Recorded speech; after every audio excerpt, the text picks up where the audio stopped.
Hi folks, Wooden Boat Dan here.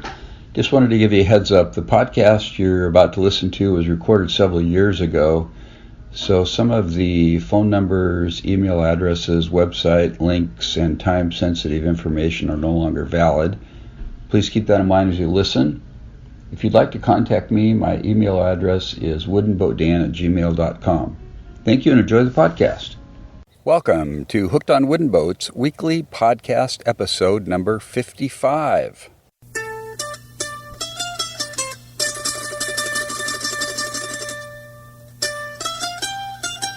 I am your host, Dan Matson, and this is the world's very first podcast fully dedicated 110% to celebrating the art, craft, history, tradition, and romance of wooden boats of all sizes, shapes, ages, construction methods, designs, colors, varnishes, shapes, and sizes. I think I already said shapes and sizes. Welcome to the show, folks. It's good to have you here today. I'm excited for another action-packed show. Today's featured segment is two interviews that I did at the Port Townsend Wooden Boat Festival the first weekend of September. The first interview is with Thomas Scheinpflug.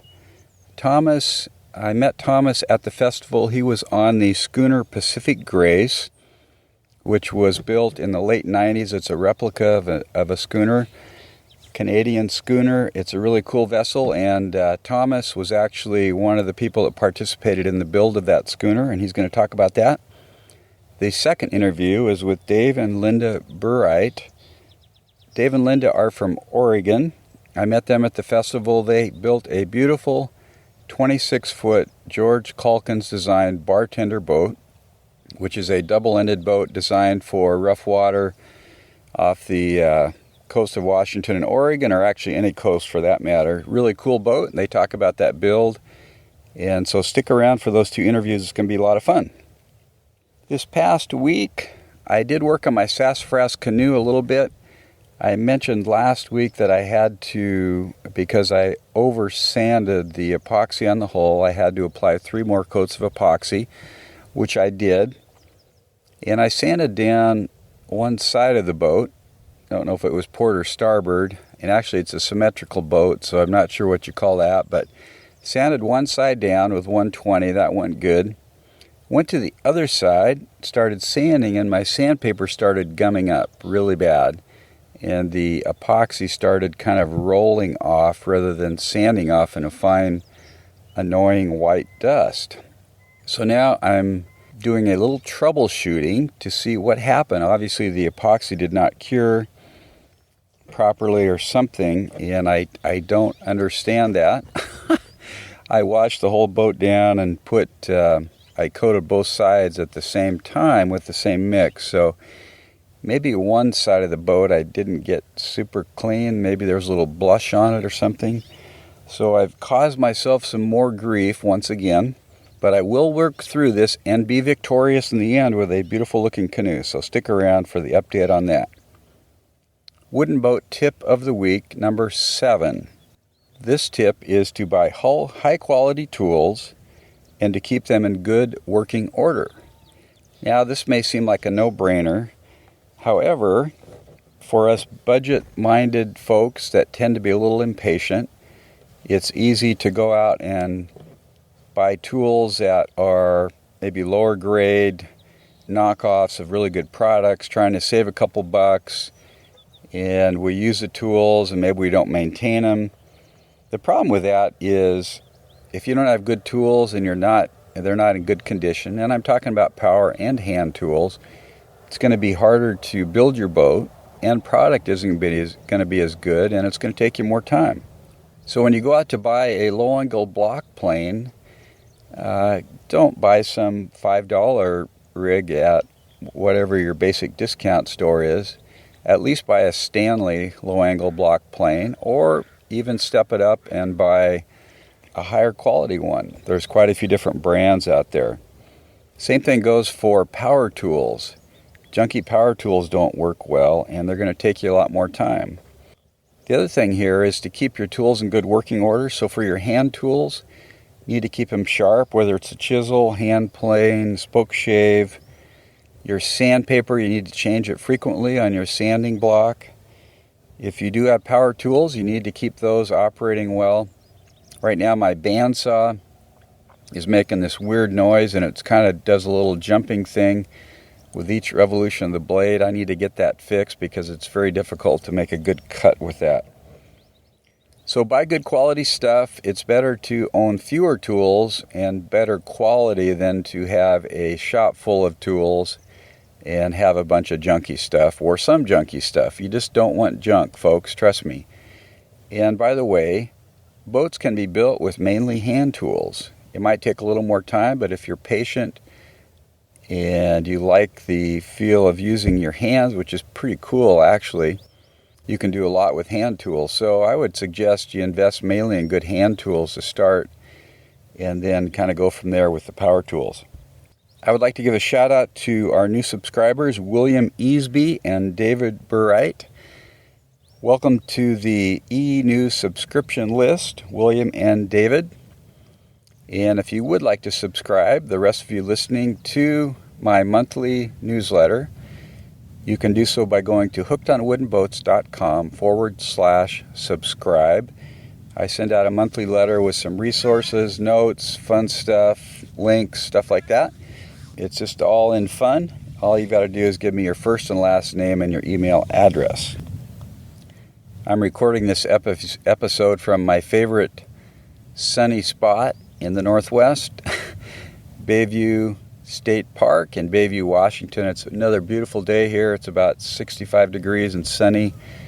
I'm sitting here watching the seagulls and sitting about 30 feet from Puget Sound, working on my tan. It's a cool place to be. I love it here. We're going to move on to the interviews now. The first interview is going to be with Thomas Scheinpflug of the Pacific Grace Schooner. And after that, we're going to have the interview with David and Linda Burright. So take it away, Thomas. It is September 7th, 2012 at the Wooden Boat Festival. And I am sitting with Thomas Scheinpflug. Is that right? It's a German name, so I'm not real good at German, Thomas. Sorry about that. No, it's good. But we're sitting on a beautiful schooner called the Pacific Grace. And Christine, Thomas's maid, is taken off here. She doesn't want anything to do with the recording. But Thomas is being a brave soul here.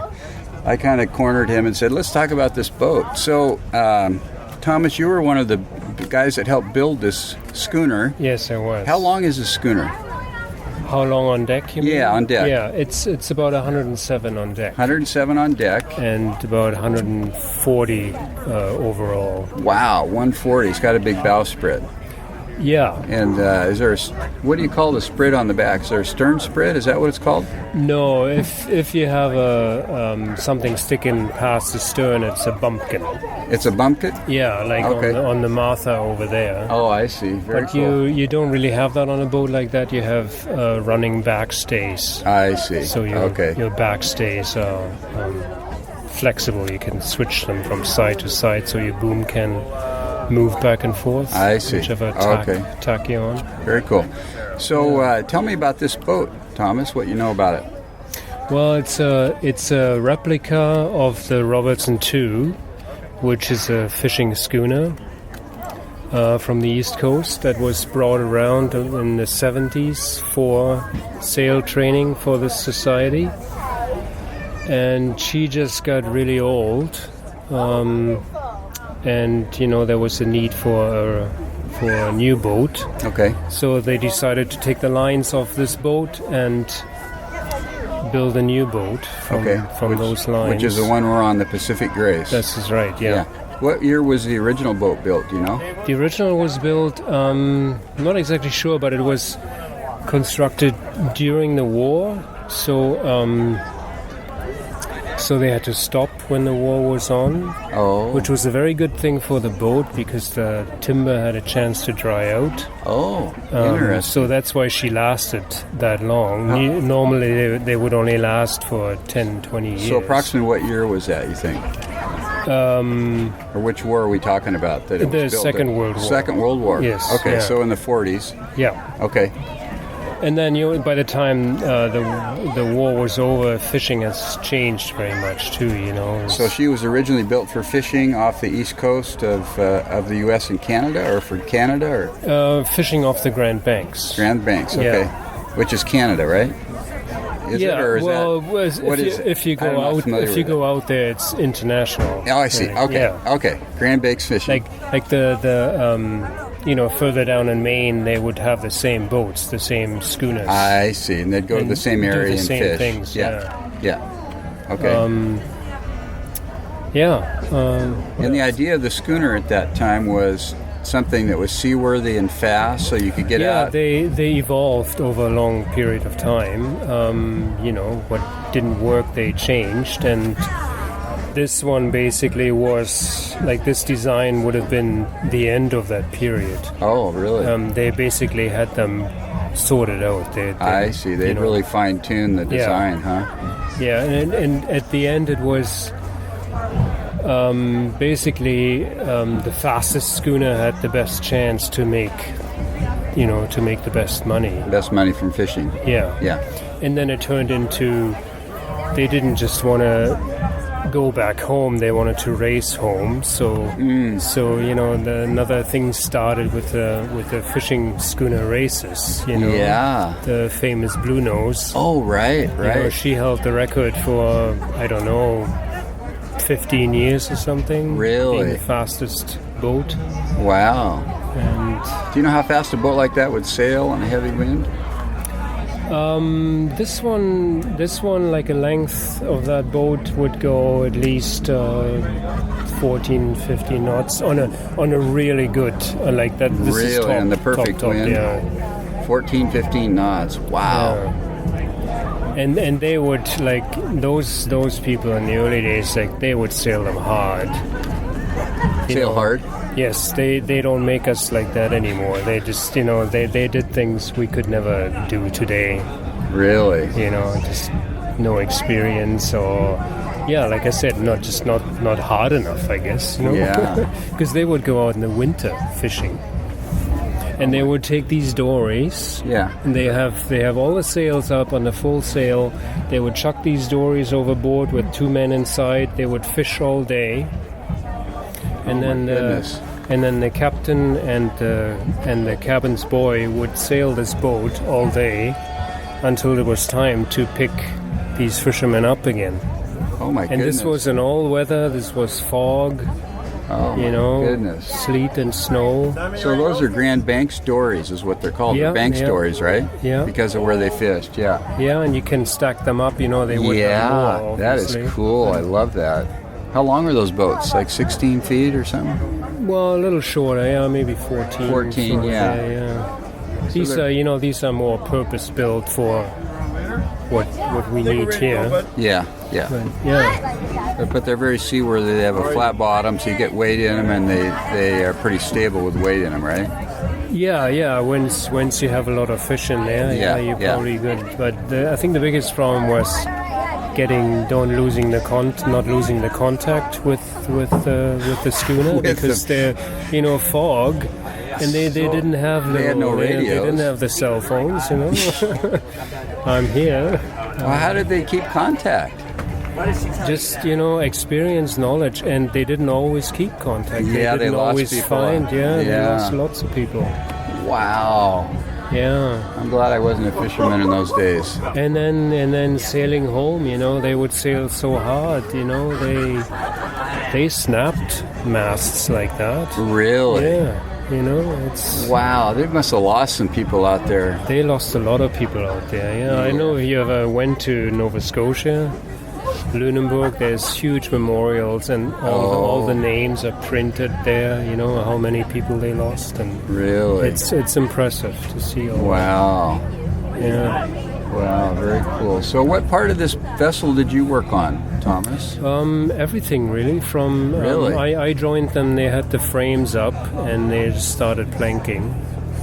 And I joined them then. And just kept going until she was in the water. What's this boat planked with? Douglas fir. Oh, it is Doug fir. Yeah, 3-inch thick. 3 inch. Oh my goodness. And the frames, it's basically all Douglas fir. The frames are fir too? Yeah, they're double sawn, 8x8, and so they're sawn, not steamed in. Yeah, they're sawn and doubled up. Wherever you have a joint, you have the I see. double up piece over it. And there's a fair amount of yellow cedar in here. Deck beams are yellow cedar. And then there's some, purple hard cap rails. Oh, wow. Just for, because it gets really, this is all purple hard. Because it gets really heavy use, and that's just a really tough wood. It stands up to the... So does purple heart bleach out over time? It does. When you start off, it is purple. Like this bench we're sitting on is very purple. Yeah, but this is a lighter color. Different finish on it. Yeah. It might protect it Interesting. from UV. I just put some purple heart deck trim on my canoe that I'm building. Oh, yeah. So it looks beautiful right now. Hopefully it'll stay that way. It's pretty stuff. It's hard to keep the color in its original form. Yeah. So how long did it take to build this schooner? It was about 5-6 years. Really? It all depended on the money. Yeah.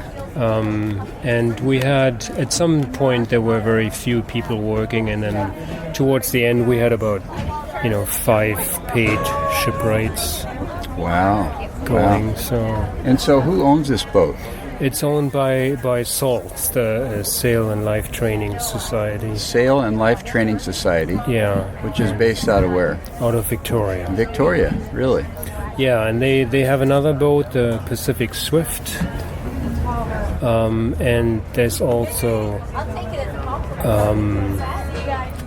they're going to be building another boat in the near future.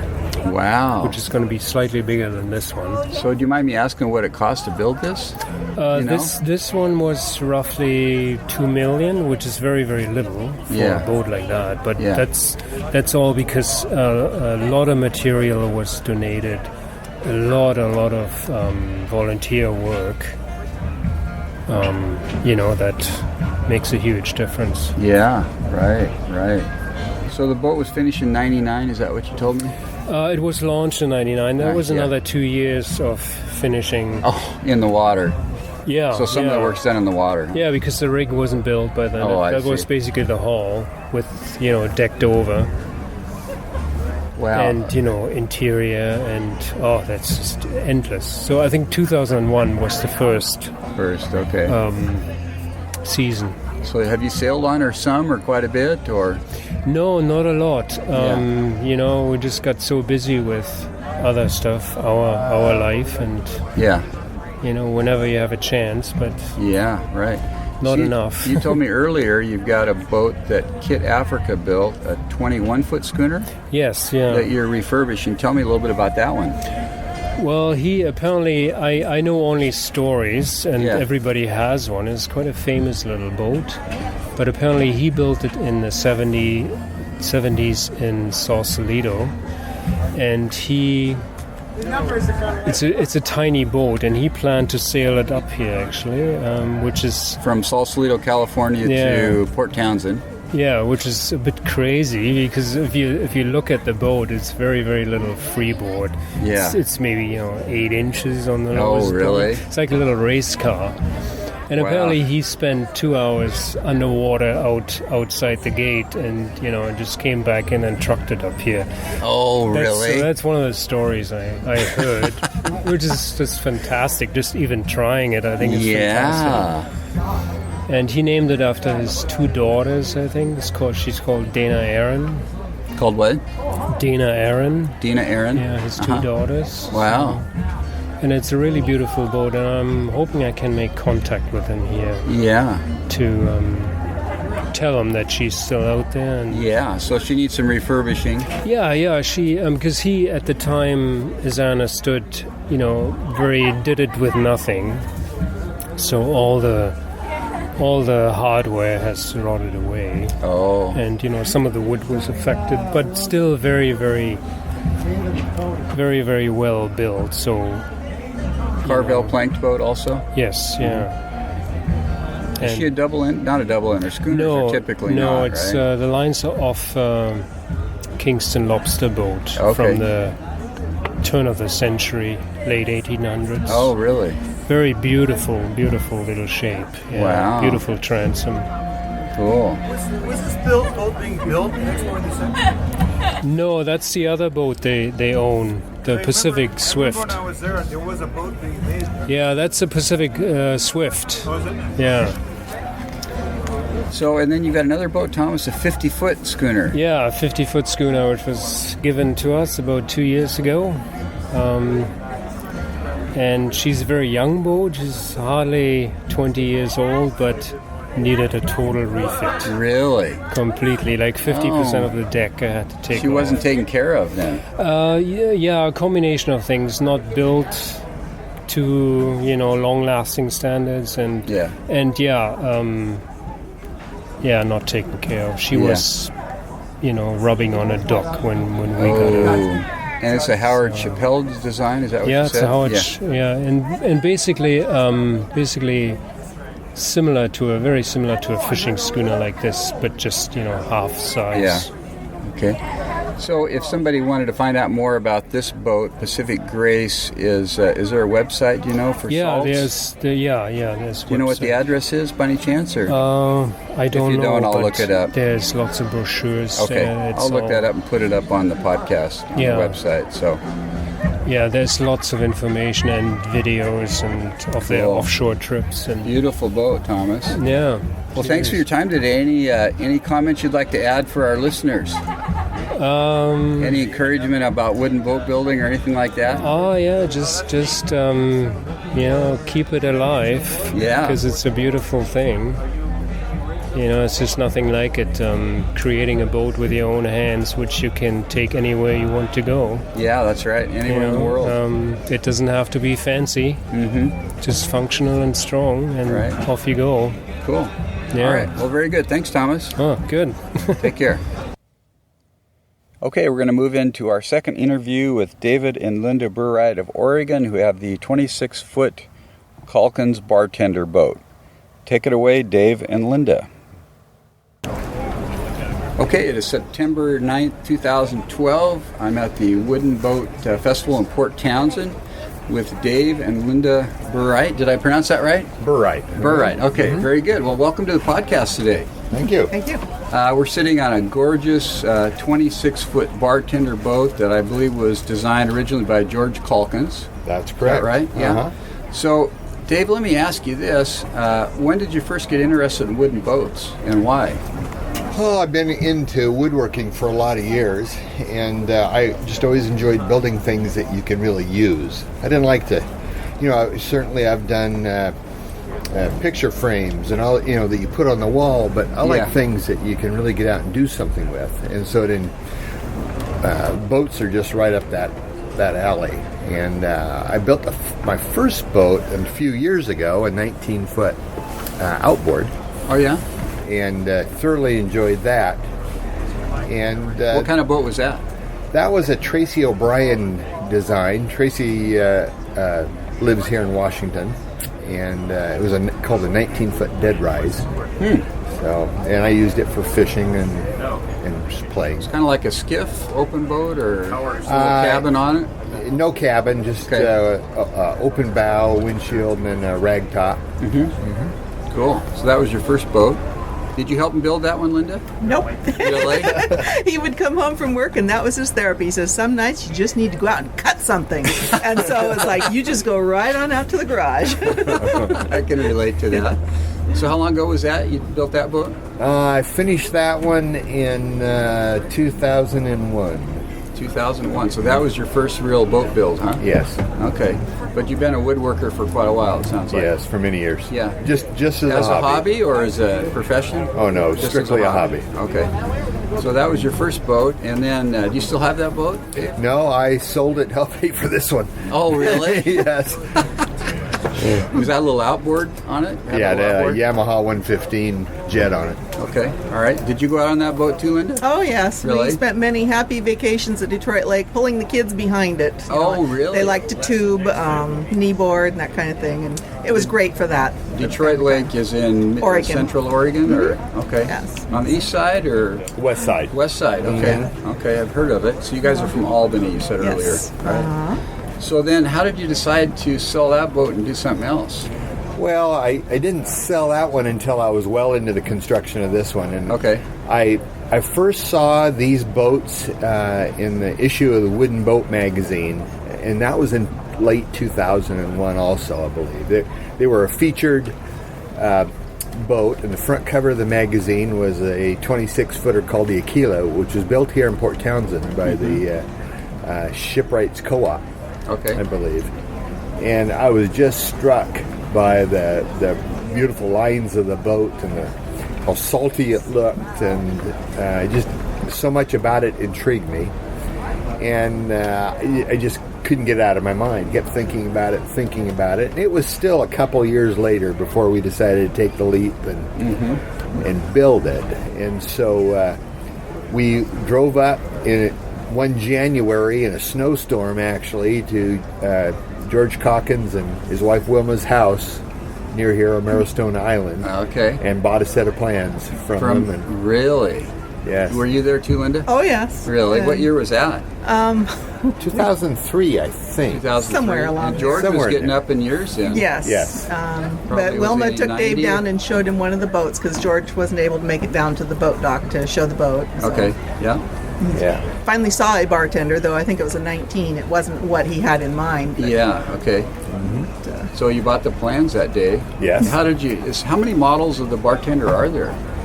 Well, there's several. I know there's 19, 22, the 26, the 29, and then there are different. And there's also a brand new model called the Timber Coast, which is made to be a displacement hull, Okay. I believe. And it's beautiful. Yeah. And then there's variations in between because people Okay. you can, for instance, stretch the hull one frame, and I a lot see. of people have done that. Okay. So Okay. So you picked the 26-foot. What version is this called? this is called the cruising hull. Okay. The original 26 is called the sport model. It has an 8-foot beam. This has an 8.5, and it's just a little deeper than that. Okay. Okay. And is this a displacement or a planing hull, or what is it? It's a planing hull, but it works very well at displacement speeds too. Really? Okay. So at what speed does this plane? Oh gosh, Roughly. what would I say? I suppose around 14, 18, somewhere in there. Okay. It pops Yeah. up. But I've got a Crusader 5.7 liter engine in it, which is a Chevy small block, which is the old 350, and it has plenty of power, so it'll just jump right up and scream if I want to spend the fuel. Yeah. Yeah. Or I can bring it back to 1600 RPM and go along at 8 or 9 and just sightsee. So Okay. Oh, it's a gas engine. A Yes. V8 gas engine. Yes. Yeah. Okay. So that was in 2003. About the plans. Mm-hmm. So when did you actually start building it, Dave? well, I had to build a shop first. Oh, really? There was a very long plan here. He had that picture of the Aquila as his computer screensaver at work for Really? the last few years before he could start building Funny. it. So you had to go Yeah. build the shop. Yes. Yeah, the first boat I built in an open RV garage. I'm out there in the winter, all bundled up in the in the Yeah. cold, and Wow. I said, no, I can't do that again with this boat. So Yeah. I built the shop and then started really working on it. I think in 2005. So that's when you finished the shop. Yes. Yeah. Okay. What size was your shop? Just curious. 20 by 44. 20. That's a good size shop. Yeah, it's Okay. I love it. So you started the boat in 2005. Mm-hmm. So this was your second boat build. So what type of construction is this boat? I guess you'd call it more of a traditional. It's lofted and then built up on the frames. The Okay. hull built upside down, frames placed, and then the hull planked. And then once the outside of it's done, you flip it over, and finish it out. Okay, and the hull is basically marine plywood, is it? Yes, it is. Kumi marine plywood? Yes. Okay. Well, how thick is it? Half inch or? The bottom is 5/8, and the top sides are 3/8, and then all the outside is glass. All the outside is glass cloth on it. Yeah. Okay. And then what are the frame materials made out of? Kaya, or African mahogany also. Oh, really? The frames are? Yes. Wow. Very cool. And then there's some white oak where it's appropriate in the bow stem and stern post and some of the chines. Okay. So the super hard stuff. Mm-hmm. Yeah. Okay. So you started 2005, and when did you finish it? Really this spring. 2012. Yes. Okay. We brought it to the boat show here in Port Townsend last year as a work in progress. You did? We thought when we signed up that I would have it done, and that didn't happen. Oh, Best really? laid plans. Yeah, it didn't have a top. The cabin wasn't finished. Didn't have the rails. So okay. we brought it back this year to show people it really did get finished. Yeah, cool. Did you help build this one, Linda? Very little. I Really? mean, I would sit in the house and read my book and sew, and he would call me on the cell phone from the shop and say, can you come out and hold this or mix some epoxy while I'm doing this? But no, this is pretty much a one-man job, though we had some wonderful friends and family and neighbors who stepped in for the heavy lifting and a lot of the work. There are just times when, I'm putting a fitting through the hole. I can't be in the outside of the hole and the inside at the same time. Right. And you need that extra person. Yeah. So you build her upside down on a strong back, is that what it's called? Or building frame. Building yes. frame. So then how did you roll her over once you got the hull done? We had a rolling party. Nice. And called, on our neighbors and family and people that had been kind of interested in it up to that point. And I think we had 26 people lifting and rolling, 26. and 18 supervisors taking pictures and commenting along the way. Goodness. Yeah, I didn't know how many people it would take, and as it turns out, that was way more than needed. But it was fun. It was kind of a celebration and a party, and they helped me carry it out of the shop, put it out in the back lawn, and rolled it over on the grass. Yeah. And then I'd already purchased a trailer for it. Yeah. And they slid it up onto the trailer, and then we had pizza. Nice. I wish I would have been there. I've never been to a rolling party. It was fun. Wow. How much did that weigh, you think, the hull at that time? Oh, I don't have any idea. All I know is 26 guys had no trouble to Really? A lot of people have said they can do it with 5 or less. Yeah. Did you get pictures of all that? Oh, yes. Oh, nice. And you've got a website, and we're going to talk about that in a minute. So you basically finished her this year. So have you been using her this year then? Yes. Tell me what you've done with her. Oh, I've been out across the bar in Newport, Oregon, a few times, bottom fishing, and been up kokanee fishing at one of the reservoirs.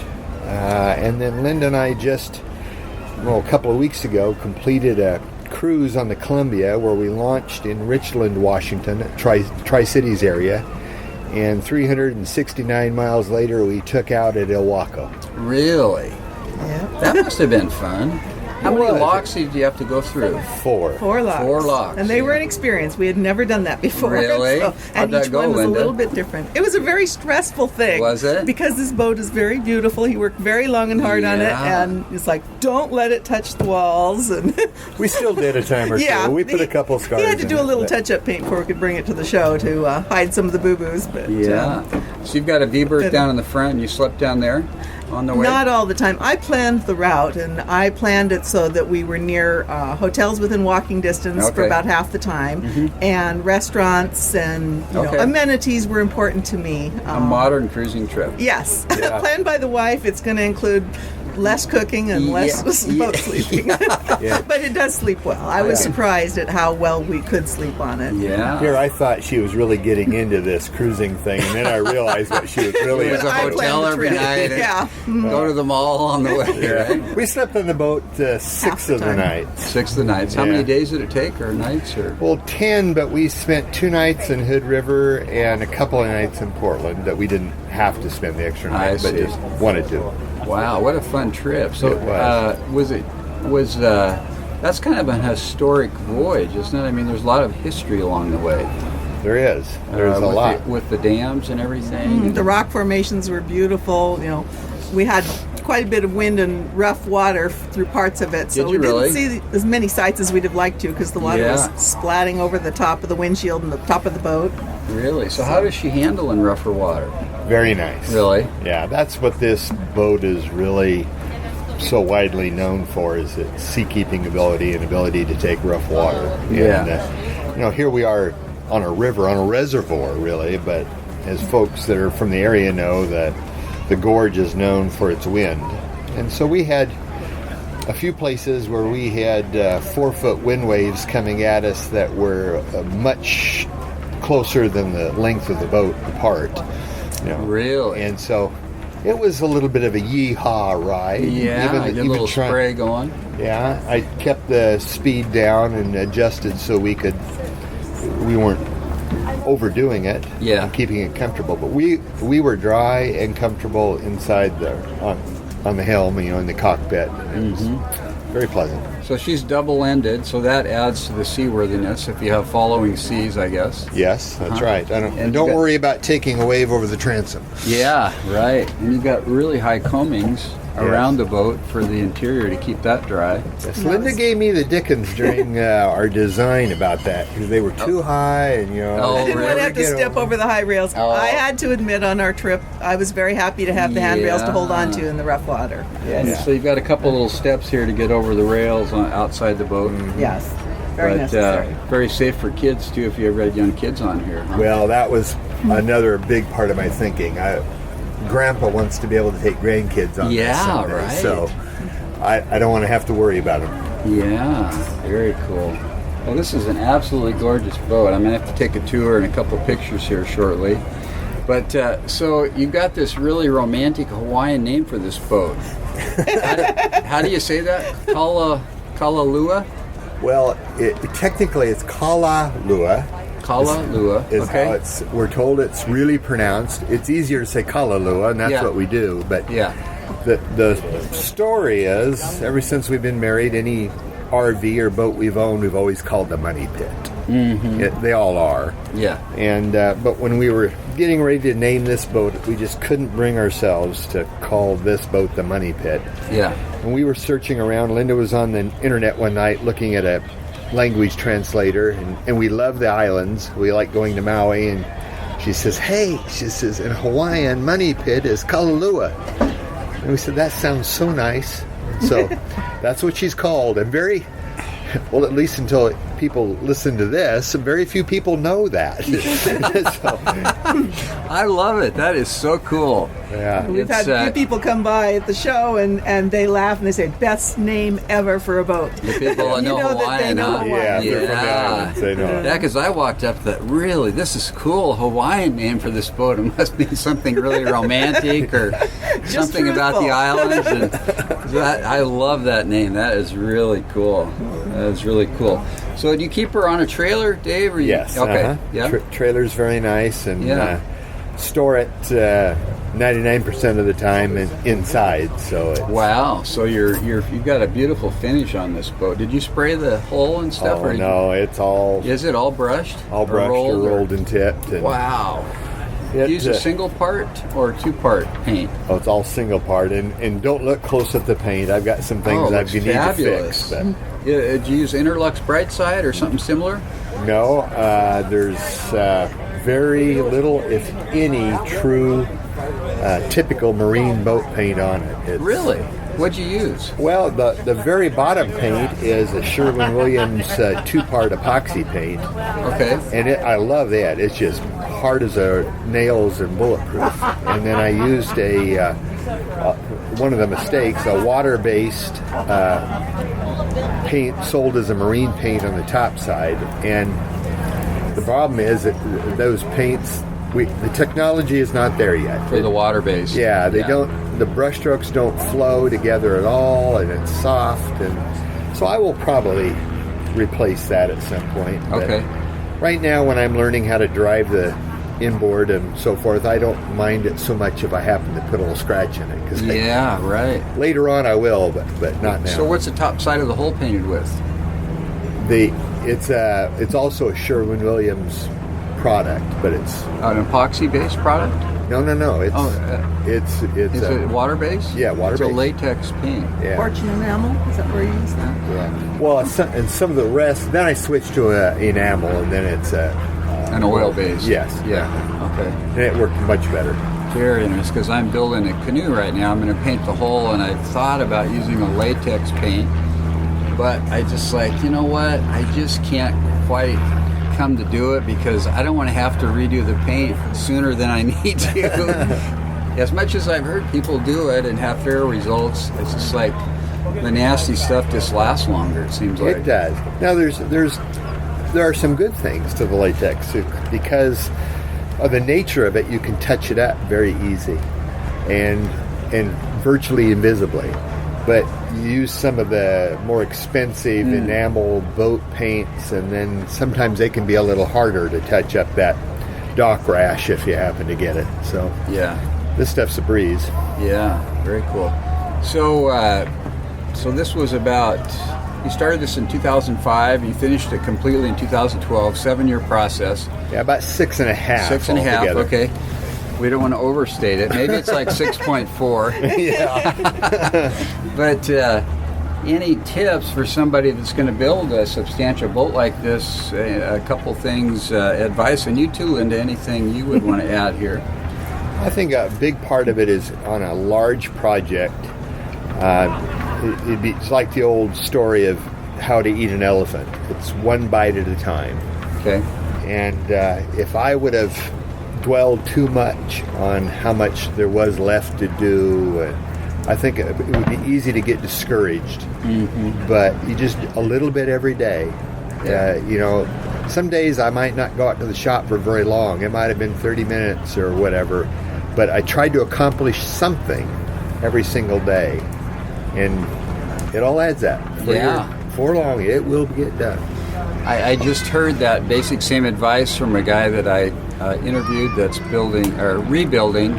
restoring a 1937 bridge deck boat that was designed by Ed Meck Sr. He thought it was going to take 3 years, and he's in his 9th year now, he and his wife. But he said that do something every time you go to the boat, even if it takes a few minutes. Focus on what you're working on today and don't think about how big the project is. So how about you, Linda? Any advice for people building or supporting builders? Come from a big family, a nice neighborhood. Yeah. So because at some point you need to help. And need so help, it's really huh? nice to have other people to call on. And we've had a lot of great helpers along the way. Okay. Yeah.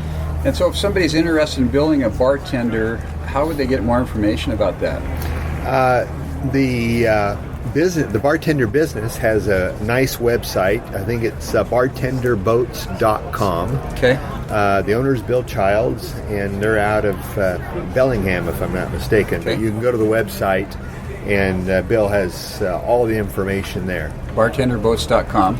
Yeah. And the original designer, George, passed away 3-4 years ago? Yes, something like that. Yeah, and he's just a delightful gentleman. Yes. Yeah, very cool guy. So, well, great. I really appreciate you guys just kind of jumped on your boat and said, let's do an interview. And you let me do it, so that's pretty cool. Any parting comments, anything you'd like to add for the listeners today? Bill? Or Dave, I'm sorry. If they don't know about the Wooden Boat Festival, it's a lovely experience. Yeah. We came as spectators for probably 7 or 8 years before he started building. Oh, really? Oh, yes. We would walk through all the boats, and he would say, this is what I like about that one, that's what I like about that one. And even once he started his build, we were coming up, and then it was like, well, now, why did you choose that particular coating for the deck? Or, looking at the interiors. And so it's very helpful to come to the show and see it. Yeah, and this show's the weekend after Labor Day every year, if I'm not mistaken. Yes. Friday, Saturday, Sunday.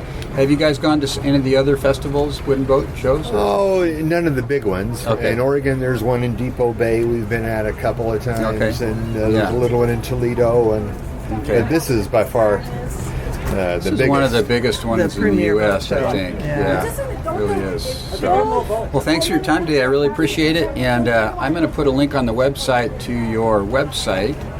But why don't you go ahead and give it, and then I'll put it on the website also if you've got it handy. Yeah, it's actually just a Flickr account, which is posting photographs, but I've got I don't know, there's over 300 photographs. It'll document the build from the beginning to the end. Nice. And it's been a pleasant surprise here at the show. We've had quite a number of people come up to us and say that they've been following the build, and I was really how? And they said, well, they were on the internet and stumbled across it. So really cool. Yeah. Actually, I think that the easiest way for people to find it is just go to Flickr, isn't it FLICKR.com, and you can just query Bartender, and they should be able to find it. Or another way is www.tinyurl.com/2U as in Union 8 X-ray F Fox Q Queen, and that should get you to it. Sounds like you're on a two-way radio there in a helicopter or something. Yeah, something like that. Okay, I'll post that on the website. So thanks again for your time today. I appreciate it. Our pleasure. Okay. Thanks, Thomas, for taking the time for the interview, and Dave and Linda also. The Pacific Grace Schooner is unbelievable, and the boat that Dave and Linda built is phenomenal too. So thanks very much for your time. I appreciate it. If it wasn't for interviews like those folks there, I don't know what I'd do every week. Next week is an interview with Steve Stone and Eric Blake of Off Center Harbor, which is back in Maine, and I believe it's in Brooklyn, Maine. And these guys are going to talk about their wooden boat adventures, what they're up to, and talk a little bit about what Off Center Harbor is up to. If you'd like to connect with me, you can do so by email, sending me an email at dan@hookedonwoodenboats.com. You can subscribe to my e-news list, hookedonwoodenboats.com/subscribe. You can leave comments on my blog. Go to my website, and I write show notes for each episode, and you can leave comments there if you'd like.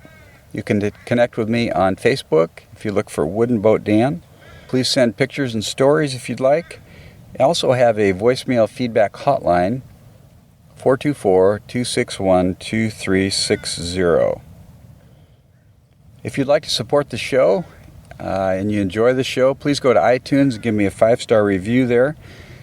You can also, if you make purchases at Amazon, if you go through my website, I get paid a small commission. The way you would do that is go to the resources page on my website, click on an Amazon item, and then make a purchase. You can also, on my homepage, click on the Jamestown Distributors banner, and that'll take you to their website where they sell boat building and marine supplies. They have great deals. I've personally used them, and that would be another way to support me. And then I have a store on my website, one of the pages at the top menu, and there you can buy Hooked on Wooden Boats gear, such as hats, t-shirts, flip-flops with the logo on it. It's pretty fun stuff. So the bottom line of the show is to have fun with wooden boats. One of the ways to have fun is to get out and build one yourself. If you haven't done it, it's time to stop procrastinating and get going. As I mentioned in last week's Wooden Boat Tip of the Week, it's good to start small. It'll take you less time, and it'll be a fun project. And when you get all done, you go, wow, I built that? It's fun stuff, so get with it. If you have questions about how to get started, shoot me an email or call my voicemail feedback line. I would be glad to give you some encouragement and possibly some tips. Well, keep the bright side up and the barnacled side down. Have a great week. Wooden Boat Dan, over and out until episode 56. Take care.